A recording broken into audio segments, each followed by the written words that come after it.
Yay! Bamboo skirt 3-tone, the very last in the series. For new members, thank you for viewing. Don't forget to subscribe, hit the notification bell so you can be notified the moment we release a new video. I remain Oluwa Falakemi, your tutor on this channel. What you require for this is listed right there. And what are we doing? There it is. You can notice there's a yellow, there's a print, and there's a green. That's why it's 3-tone. Now let's go back to the pattern we used in part 2. In part 3 rather. We'll stick it back together so that everything is one piece. Then we'll fold it together so we can be able to decipher how we want the flow to go.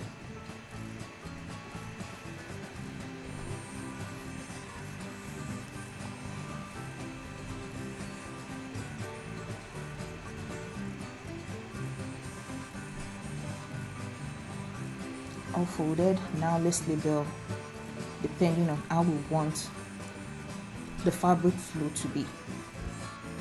I'll be using yellow at the top, then to the print, then down below for the green fabric. You can do it your own way, whichever way you decide to do it is perfect, but ensure that there's a kind of flow to it. And peradventure you want each fold to be different fabric is possible. So the midpoint, the connecting point of each fabric, I cut it out.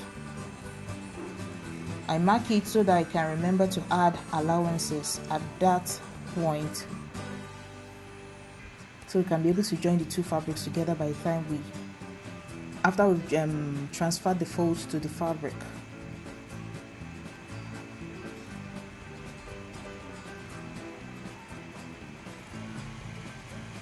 Hold on.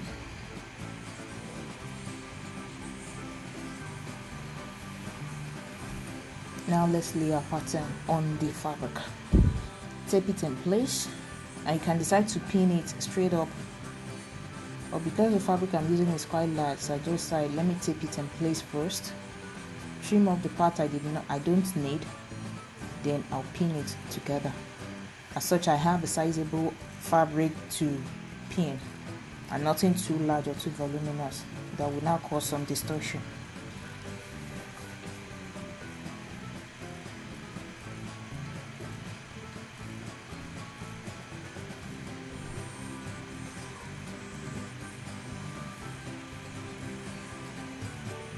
Now we'll add our seam allowances.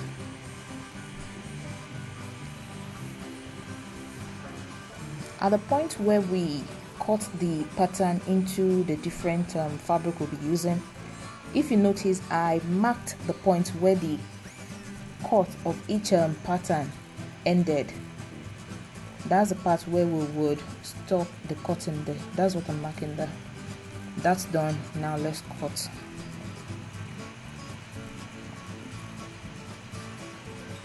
Ensure you duplicate every cut on the pattern and recognize all seam allowances, please. If you notice, in the whole series we've done working on the pattern vertically, we've done horizontally. As such, you can play around with it whichever way you want to do it. Basic thing is, okay, fine, what do you want? Once you can conclude on what you want, then have fun with it, create it.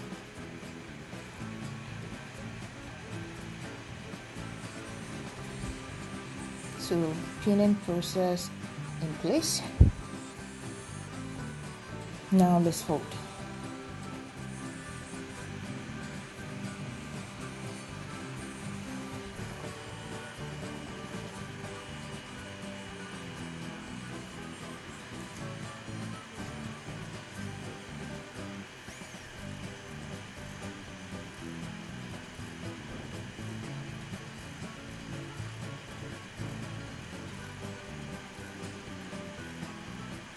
I'll do for the other part behind the seam. So the process is the same. Add allowances where the fabric will join to the next one and cut, fold, steam press. Now my steam press process is done. Now I'll detach the pin so I can separate the pattern and the fabric.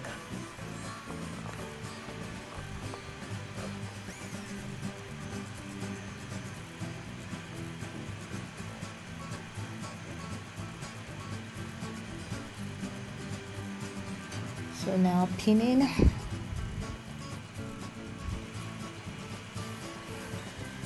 So we're converting 5 different pieces into one.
So we have 4 points to sew.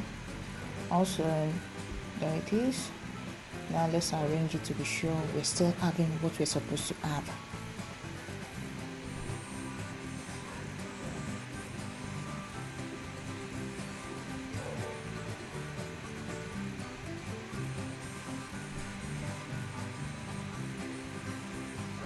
Yes.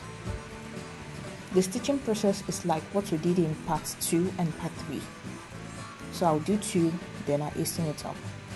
And the finishing of the skirt is also the same way we did for part 3.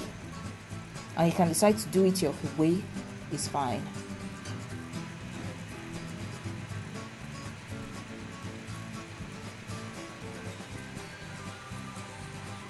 So now let's finish it up.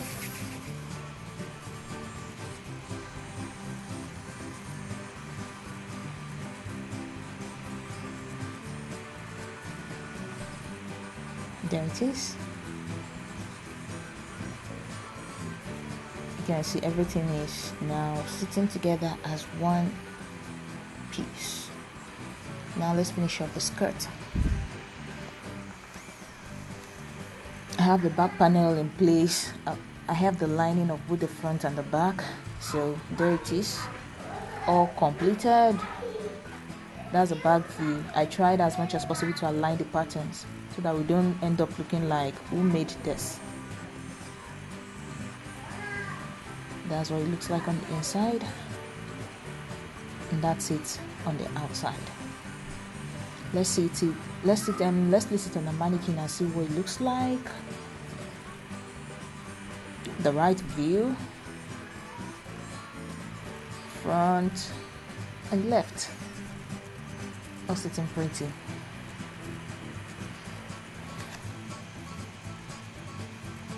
Bamboo skirt 3-tone completed. I hope this is very, very, very helpful. You feel free to attempt it, and I'll drop the link to my group, my WhatsApp group where you can, my Facebook group where you can make your submissions so I can see what you did with it. Till our next video, don't forget to subscribe, hit the notification bell. Till then, bye bye. Thank you for your time.